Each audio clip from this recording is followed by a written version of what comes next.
What's up, everybody? Welcome to the Pick Six Podcast, CBS Sports Daily NFL Podcast. I'm Will Brinson. I'm your host, and this is a special edition of the Brady Quinn Football Show! That's right, baby. We're back. We haven't been kicked off yet. I thought maybe we said some enough offensive things last week where I wouldn't be back with you this week, Will, but we made it through. We made it here. And I've got a bag of Bildos for you for tonight's, for talking about, the conversation and everything else that we have going on. Well, this show will, if you're listening, this is Wednesday, October 14th.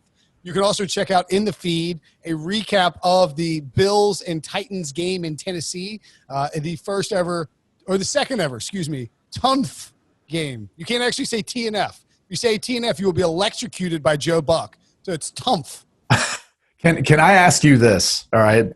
Because I don't want me to sidetrack the conversation. I know we don't have a ton of time, but Tuesday night football, I don't think it's such a bad idea. Like, I actually think the NFL needs to explore looking at having football on nights other than just Thursday and Monday night. Obviously, Sunday is going to be NFL too.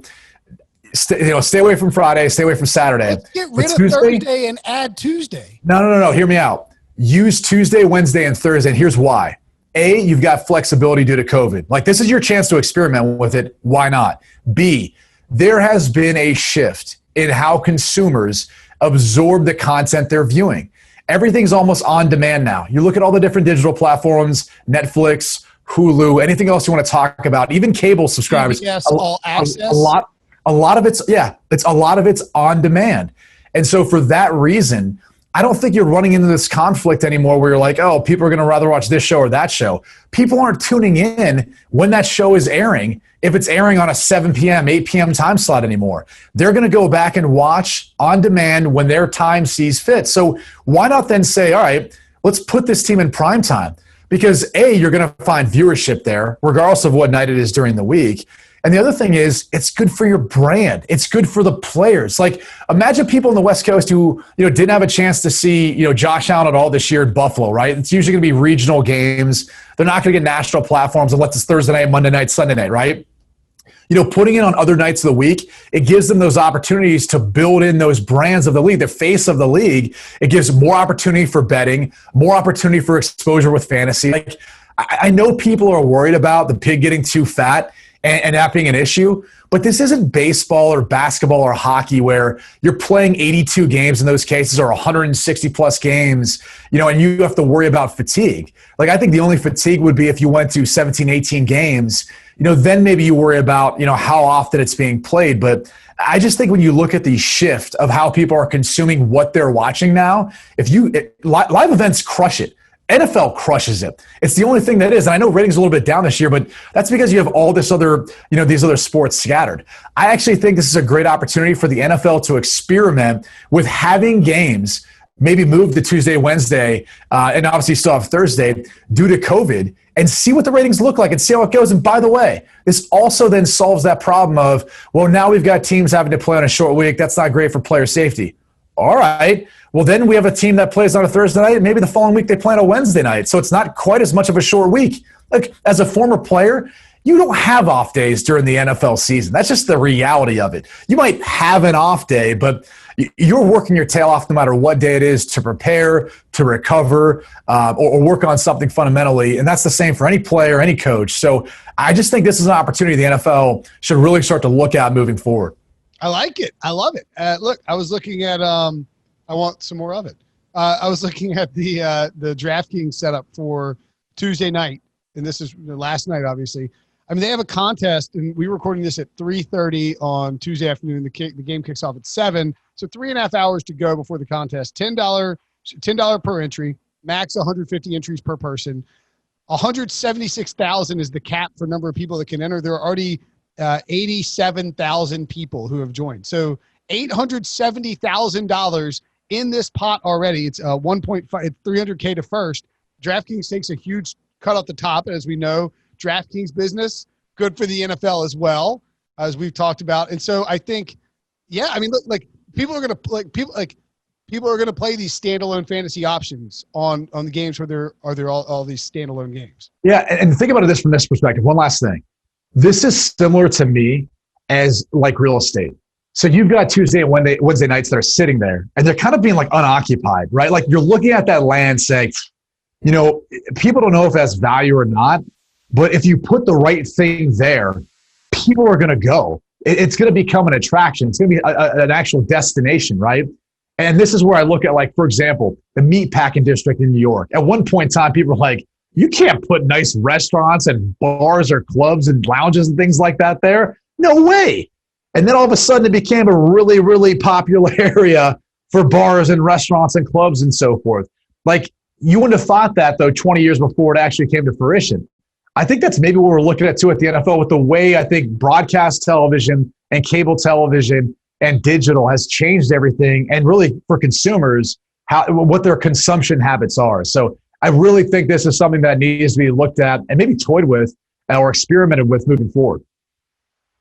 All right. Cool. I like it. Let's do it. Sorry, Debo was hitting me up about a sound issue. Do I sound funky to you? No, you sound great. I sound great. Better than ever. Oh, that's good to hear. Thanks, Brady.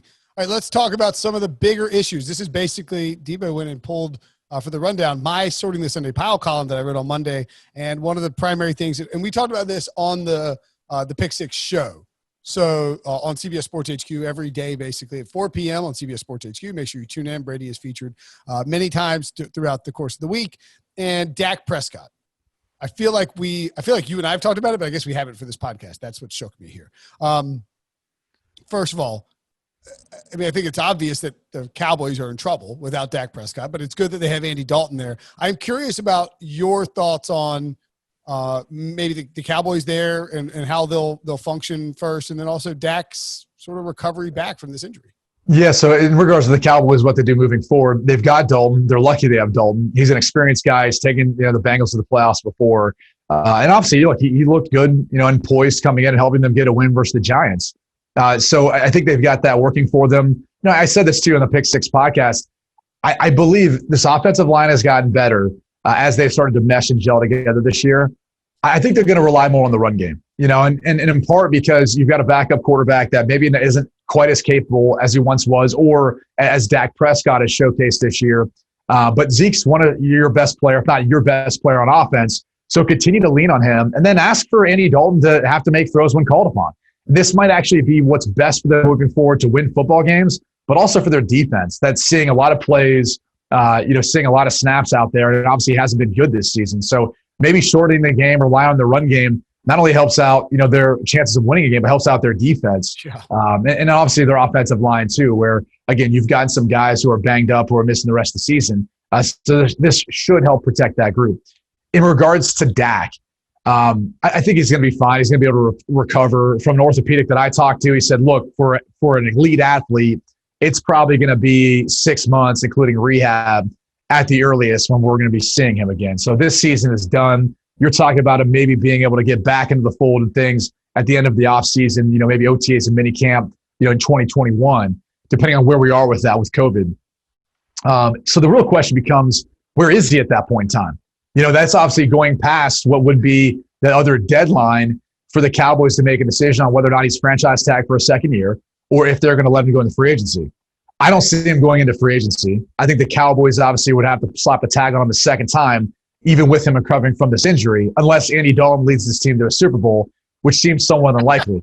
So let's then look at what that's going to look like, right? He's playing the second year under the tag. He'll make, $37 million, roughly like that, 120% of what he made this past year. And then he's got that third year tag that would be astronomical. That'd be $50 million or whatever it is. So if you're looking at the framework of how they go about retaining him and keeping him there, he's either playing another year under the tag, which, look, it was his decision to turn down this most recent offer. So then it comes down to, has his perspective changed because of the injury? Is he now looking at it saying, well, I wanted a 4-year deal before. I still want a 4-year deal, but maybe I'm willing to do 5 just for a little bit more security because of this injury. Because remember, this franchise tag this year is fully guaranteed, so he still gets that $31 million. Yeah. So so this really sets up still with the framework of his long-term extension being, 2 years under the next 2 years under the tag, which is going to be roughly about $90 million. So he should be looking at north of $100 million, $120 million guaranteed at signing. And, an average annual salary is somewhere in the ballpark between $37 to $40 million. So I don't know that much has changed in regards to what he's looking for and what he's probably going to get paid from the Dallas Cowboys, even with sustaining this injury. So here's what I sort of wonder and how this might happen. I think you probably disagree, but I think what's going to happen is the Cowboys are going to be thinking, okay, we're sort of in this is actually worse than Dak winning MVP. And because now, before you had Dak, who you knew what he wanted, you knew you're probably going to have to pay him more than $40 million. He goes out and wins MVP and takes you to the playoffs or plays really well, sets the passing record, whatever it is. Like, his price has gone up, but not like an insane amount. Like, he's not going to $50 million. Now the problem is that you don't know. There's the uncertainty of his recovery, and you have to feel good about it, but you're going to have to make this decision sometime in February about whether or not to franchise tag him, and that's early in the process. So if you drop that franchise tag him when he's not ready, are you thinking about rescinding the franchise tag? I don't think you can let him get to free agency because there are going to be teams out there, whether Yeah, well, okay, real quick. If Kirk Cousins got $90 million fully guaranteed, right, roughly, I think it was 87 for his 3-year deal, how much is Dak going to get? I mean, Dak would get, if he signed a 4-year deal, he'd get $160 million, fully guaranteed minimum, right? Well, I mean, we'd have to see how solvent that franchise is based on the rule, right? Like how much money they'd have to actually have as far as the cash on hand to be able to handle that. But that'd be the first question. He would basically get whatever he wanted. Well, I'll put it this way: he will surpass what Cousins got, right? So we can at least say he's going to be he's going to be the 9-figure fully guaranteed mark if he so chooses to sign a deal like that, right? Not every player has chosen to go shorter and fully guaranteed like Cousins did. He didn't even choose to do that the second time around when they restructured. So we don't know that he's going to do that, but I'm with you. Like, they're going to be put in the predicament of saying, we hope he's going to be healthy. We hope he's going to be the same player, but we don't necessarily know that. But again, I don't think that makes the amount that he's going to be paid come down by any means, because if you look at the pace and track record that he was on, he was probably equivalently, statistically speaking, to what Russell Wilson's doing this year. He had surpassed Deshaun Watson as well as Patrick Mahomes statistically, and those are both the guys that most recently signed their deals. So, economics tells you that he's going to be signing somewhere around that $40 million average annual salary contract. And it's really going to come down to, A, are the Dallas Cowboys still willing to make that offer and commitment given the injury? And B, is Dak going to accept it if it's a 4 or 5-year deal, given that he wasn't wanting to accept a 5-year deal before? My, intuition or what I was told, I should say, by some of the people who were in the know of that negotiation was it was all about the additional year that, he didn't want to sign that, which, again, I told you this, it's silly considering they were going to rip that deal up anyway if he plays the way he's capable of and sign him to a new deal before it was done, whether it was a 4 or 5-year deal. So I think he still finds himself a year later in the same situation. And whether it's a 4 or 5-year deal, dude, take it, because you're still going to find yourself looking to re-up at a relatively young age, at least in this day and age of the NFL. All right, so what if the Cowboys come out in January? Let's say they eliminate, their season's over, and they can negotiate with them again, because they have a window where they can negotiate with them before they have to apply the franchise tag. And they say, listen, Dak, we will give you 4 years, $37 million. We have no idea what your situation is. Do you think the Cowboys will try something like that? Because I do. And 2, what do you think Dak's response will be? I think his response would be no. I think he'd plan to no, or like F you no. No, I don't think he'd say F you no. I just think he'd say, look, like, that's not even equivalent to what we were asking for last year. So just because the injury, I was the only thing keeping this team competitive. Like, you're going to offer me less now? Like, this is a minor setback, but it's not like I was the most fleet of foot. Before, he's athletic, he can run, but he's clearly been playing from the pocket the past 2 years. That's where all his damage has been done. So, and he's continued to improve as a passer. So I think he'd politely say no. You know where we sit, and if you want me to go to free agency, so be it. If you don't, you put the franchise tag on me. I'll gladly accept another fully guaranteed, 38 million, what is it, 120%, so roughly 37 million this year. And then what the third year under the franchise tag would mean. So I think he has to say no. He has to accept the tag, because that, it continues the window of negotiating, but it also puts in the framework of what the first 2 years of his deal should look like, right? it's that second and third year under the tag, and then whatever else from then that you're projecting with the cap, which again, we should take into account. The reason why the Cowboys might be okay doing this is because that 2021 cap may plateau. Like, we don't know what that number is going to look like. We have an idea that his percentage under the, as far as how much money is allocated to him under the cap is going to be much greater next year if that cap doesn't jump by a big number. But we do know 3, 4, 5 years down the road, that number is going to skyrocket, as the TV rights deal is done, as we look at gambling becoming more prevalent within the NFL. Stephen Jones also said on 105.3 The Fan, he's our future. He's special. If anyone can overcome anything, it would be Dak. This is something that our doctors feel good about. Feel good that he'll overcome and come back better than ever. So, once again, the Cowboys, of course, committing long-term to Dak Prescott without actually paying him, which is just something they've really like to do for a long time now. All right, let's take a break. When we come back, will Matt Ryan be on the Falcons next year? We'll tell you yes or no. That was sort of a terrible tease, but that's okay. Matt Ryan. So the Falcons fired Dan Quinn and Thomas Dimitroff. Were you surprised by it at all? No, I think with the way this team has been on the decline since their trip to the Super Bowl, since leading basically New England 28-3, seeing every year how they just continue to get worse and worse and worse, and then seeing them not be able to replicate the 6-8 finish that they showed last year to start this year, you kind of knew it was the end was near. I think the surprising thing is maybe that Thomas Dimitroff went along with Dan Quinn, only because this is a talented roster, but I think that's the hard part is, it looks like it is, but these guys haven't developed. And some of these guys, like Deion Jones, for example, who signed a second deal, they haven't necessarily played up to that standard. And so I think they decided to clean house because most likely whatever head coach would come in, he probably want his own general manager that he feels comfortable working with. So it makes sense from that standpoint.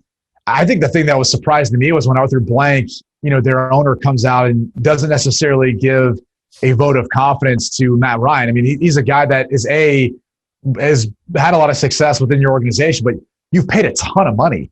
And I would imagine that with all the amount of money that he's been paid, like Arthur Blank has been instrumental in all those decisions in deciding whether or not to sign him to these big deals. So it's interesting only because of how much they're on the hook for next year.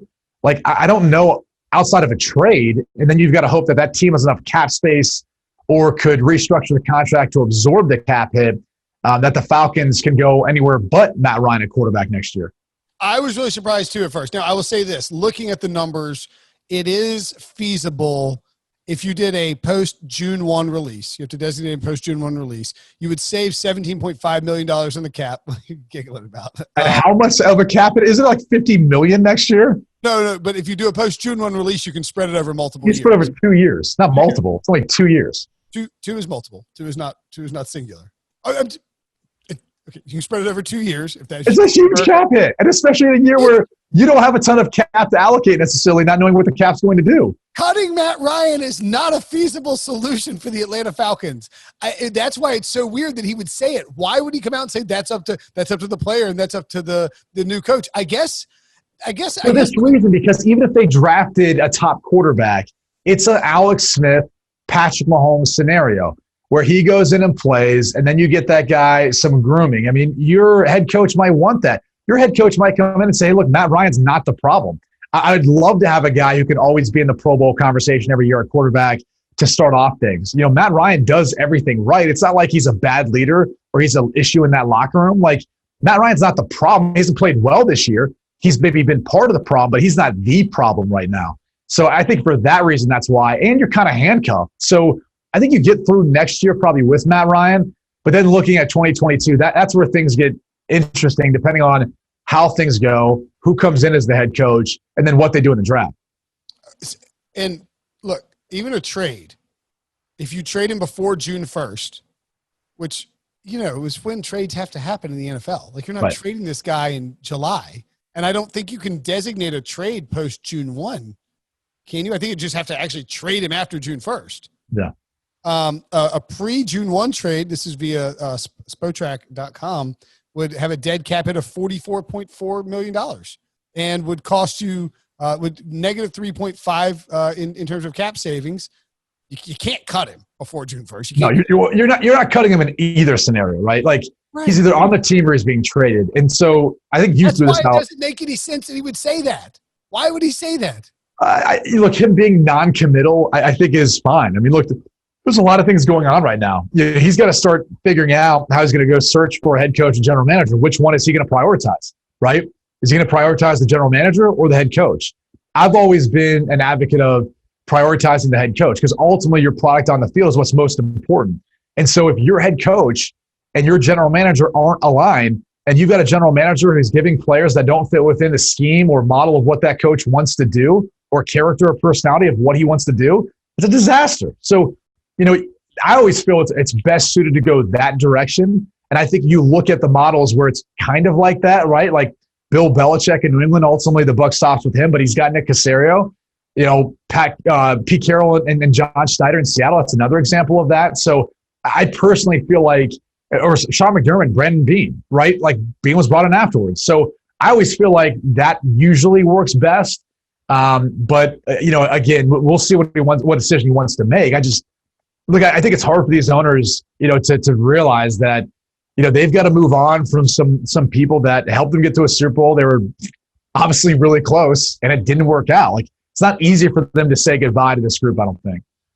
I think that's probably accurate. And I think that Arthur Blank believes that he can turn the Falcons into the Steelers, like the Steelers South or whatever it is. And he wants to do that. And right. Look, commend him for not being Jimmy Haslam and firing everybody every 3 seconds. Like that's good. You need continuity. And Dan Quinn's a good guy and a good coach. And Thomas Dimitroff has made a lot of smart moves. I do think Dimitroff probably outsmarted himself a few times in recent years, trading back into the first round in whatever year it was, Nashville, when I blew my face open on a scooter. When he traded it back in to get Caleb McGarry, and they got Chris Lindstrom and Caleb McGarry, and it was like, well, this will fix everything. It's like, well, you have problems on defense too. And then, so this year they don't get – I'm not – To your point, though, I feel like he had to give those edge rushers like the Vic Beasleys and the Tack McKinley, he had to give them a year because his name or reputation's on it. I didn't see anything wrong with Lindstrom and McGarry. I just think the way that offseason worked out for both those guys, both missing time and like not being ready, that's what ended up reflecting poorly. I think that was an issue. I think the Devontae Freeman contract was one that he probably regrets. Extending Deion Jones, who, again, hasn't turned out to be the player they had hoped. I think those are some of the things. But, he can only supply them with the talent. Like at some point, too, you have to remember, Dan Quinn was brought in there to take that defense and make them what the Legion of Boom was during his time in Seattle. It never turned into that. So as much as, people can point out some of the mishaps of Thomas Dimitroff, there was the same for Dan Quinn. And, that happens sometimes. I think for Arthur Blank, like the 2 years they went 7-9 in a row, like it's hard not to look within your division and go, well, the Saints were here at one point. They were 7-9 3 years in a row. One big draft. And then all of a sudden they took off after that and became a team that like has just been really unlucky trying to get to a Super Bowl. But they fought through that and they believed in that group. And so it's hard not to think that Arthur Blank didn't have to just look at New Orleans and go, well, maybe we're close too if we can just stay healthy and put some of this stuff together. I think he also looked at they looked terrible on Sunday against the Panthers. Awful. Just so lethargic. And I think he looked across the field at like Matt Rule injecting a total rebuild situation with some life and the defense is flying around. He's like, oh my God, like I gotta, like we shouldn't be losing to this team. This is supposed to be a rebuild team. Right, That's not us. Like, by the way, Joe Brady, oh my gosh. Like, he's going to be that next hot young head coach candidate. Like, people are going to start talking about his 30-year-old head coach, right? I'm telling you right now. How old was McVay when he was hired? 31, 32? Yeah. 30? Joe Brady's going to be the next guy, given his experience in New Orleans, what that looked like. And he wasn't the full-time play caller at LSU, mind you. He was third down red zone, which they were great while he was there, which it's obviously playing out to be a lot different this year under Scott Linehan. But Joe Burrow's not there either, much to everyone else. But so far they've been competitive. Like, dude, Joe Brady's the name to keep an eye on for like that next head coaching vacancy. Especially if again, like Arthur Blank watched he's like watching Teddy Bridgewater outplay Matt Ryan. Like, like it's like, listen, you have Calvin Ridley, you have all these weapons, and it's like Teddy Bridgewater is outplaying Matt Ryan. Like, so maybe he's like, screw it, I'm going to get Joe Brady. Maybe. Look, it's not like he's not familiar with him, right? probably saw him when LSU, had watched following the SEC. You knew about him probably just from their divisional, being a divisional opponent. What's that? Was the title game in Atlanta? Might have been. Yeah, I think so. I mean, so I'm sure he's well aware of what Joe Brady brought to LSU last year, just being an SEC country. Yeah, no, I meant like they played the national title game in Atlanta. So I think like in his stadium. Yeah. In the Megatron B-hole game. Okay, real quickly on the Browns. The Browns are good, Brady. 4-1 for the first time since 1994. You were but a twinkle. It's 10 years old. You were 10 years old. Yeah, I was 13. Is that right? That's weird. I thought baseball was going to be the route. I think I was playing in some Little League World Series in Tennessee where we got the floor mopped with us. I'll never forget my dad. I was 13. I probably thought I'd be a professional athlete too. Well, no, I mean we had won some like little college World Series thing. I don't know if it was CABA or whatever the baseball league was, but we went down then for like this big national tournament somewhere in Tennessee. I don't know if it was in Chattanooga or somewhere, but I just remember it was like a double elimination deal. And we got double eliminated, and it wasn't close. And I'll never forget. I actually had that year. I couldn't pitch. I was a pitcher catcher. Couldn't pitch. I had a growth plate. I threw so much as a 9-year-old. I had a growth plate moved down on my arm.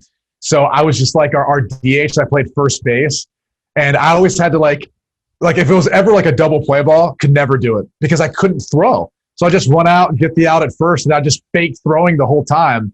Because no one knew that I couldn't throw with my arm, so I was just like a really good hitter at that age, waiting for my arm to heal. They're like this guy can't throw to second base. Yeah, like they had they didn't know, like no one knew the scouting report. But we ended up getting absolutely crushed in this World Series tournament, and I'll never forget.